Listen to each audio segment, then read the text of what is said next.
yo'q, lekin o'zbek musulmonlari eng iflos musulmonlar.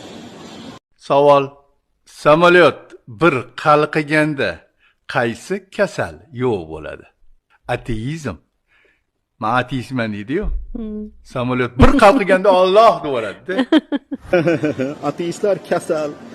Afsuski mana shunday jamiyatni ikkiga bo'luvchi salbiy targ'ibot butun O'zbekiston bo'ylab radiolarda qo'yilmoqda.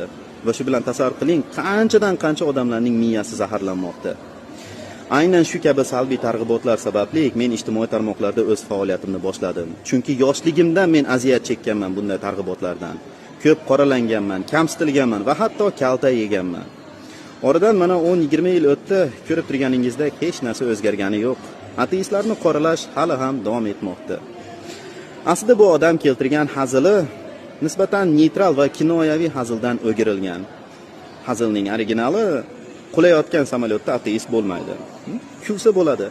Lekin bu noinsof odam ateistlarni qoralash maqsadida va buni keyin butun O'zbekistonga targ'ib qilish maqsadida o'girib ateistlarni kasalga chiqaryapti.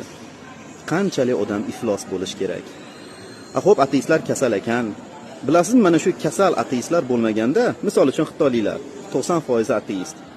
Mana shu xitoyliklar bo'lmaganda hozir siz gapiradigan mikrofoningiz bo'lmasdi. Yoki siz mana shu videoni ko'rayotgan telefoningiz bo'lmasdi. Mana shu kasal ateistlar bo'lmaganda. O'zbek musulmonlar bo'lmaganda-chi, nima bo'lardi? Keling, gipotetik bir tasavvur qiling. Ateistlar qirilib ketdi va o'zbek musulmonlar qirilib ketdi. Nima bo'lardi?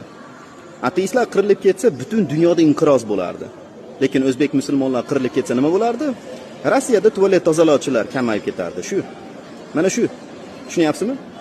Javoban men agar hazil qiladigan bo'lsam, misol uchun mana o'zingizning hazilingizga o'zingizga o'giraman.